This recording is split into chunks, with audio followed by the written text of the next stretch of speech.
Sir మరి మరి ఆ రోజుల్లో అంత గొప్పగా సినిమా ఉంది అని చెప్తున్నారు కదా, మరి ఆ రోజుల్లో ₹1,00,000 పారితోషికం మొట్టమొదటి నటులు ఎవరు తీసుకున్నారు?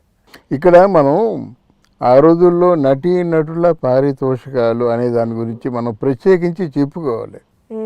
ఎందుకు చెప్పుకోవాలంటే నిజంగా నాగేశ్వరరావు గారు, రామారావు గారు ఇప్పటి నటుల్లాగా వాళ్ళ రెమ్యునరేషన్లు పెంచినట్టయితే ఆ రోజు సావిత్రి గారు, బి సరోజ గారు, ఇట్లాంటి అంజనీదేవి గారు, భానుమతి గారు రెమ్యునరేషన్లు ఈనాటి హీరోయిన్లా పెంచి ఉన్నట్టయితే ఇండస్ట్రీ ఏనాడో దుకాణం మూసేసేది.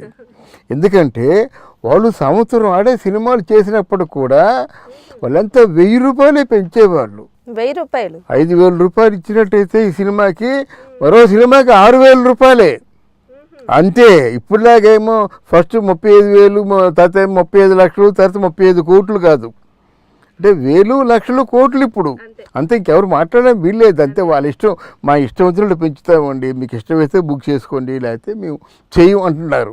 ఆ రోజు అలా కాదమ్మా, వాళ్ళు సినిమాని ప్రేమించారు, సినిమా కోసం తహతహలాడారు. సినిమా వాళ్ళ జీవితం. సినిమా లేకపోతే వాళ్ళు బతకలేరు.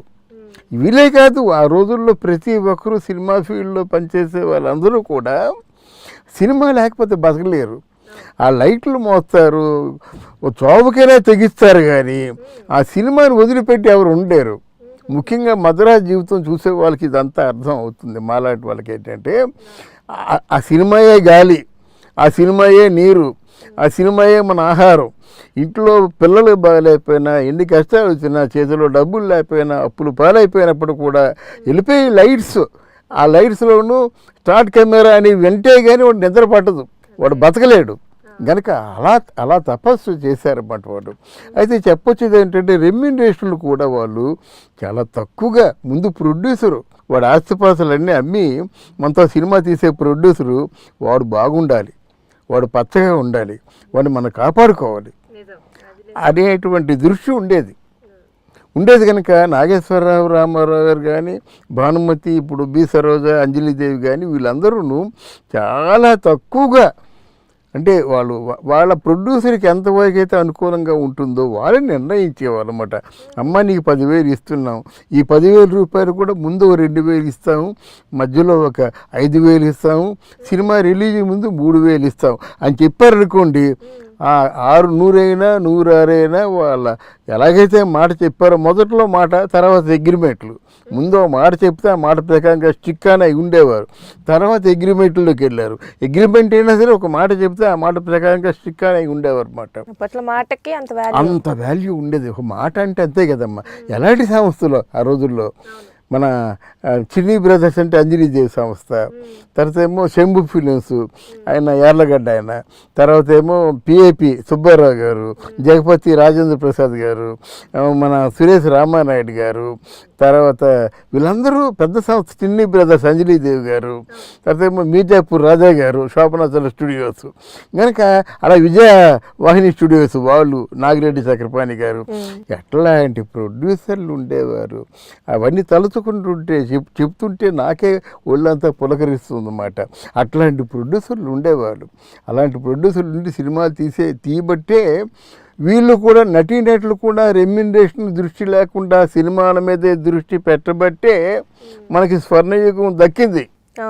లేకపోయినట్టు నాకు ఎందుకండి, ఫస్ట్ ఒక ₹10,000 ఉన్నవాడు 50,000 ఉన్నవాడు ₹1,00,000 చేసినట్టయితే ఒక ఆల్మోస్ట్ ఒక 25 సినిమాలు అయినంత వరకు వాళ్ళకి వేలు లేవు కదండి. 50,000 దాటలేదు కదా ఎవరికి, అంత రెమ్యునరేషన్ లేవు కదా.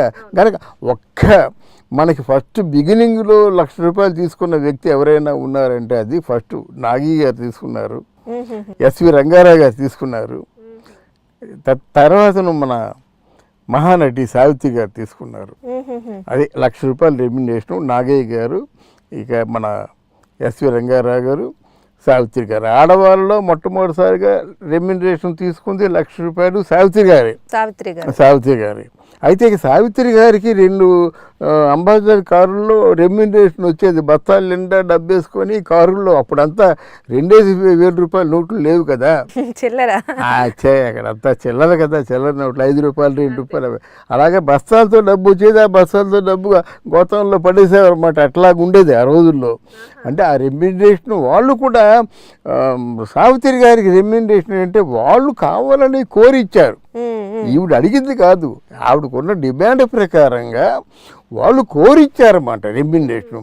మరి నాగయ్య గారికి ఎస్వి రంగారావు గారికి కూడా 1,00,000 రూపాయలు ఇచ్చారన్న సమాచారం ఉంది కానీ మరి ఎంతవరకు ఇచ్చారన్నది నేను సాధికారికంగా చెప్పలేను. కానీ ఒక మహానటి సావిత్రికి మాత్రం 1,00,000 రూపాయలు ఇచ్చారు.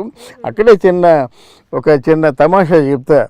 మరి సావిత్రి గారికి 1,00,000 రూపాయలు ఇచ్చారు కదా, మరి నేను కూడా మంచి ఆర్టిస్ట్నే కదా, బి సరోజాదేవి గారు.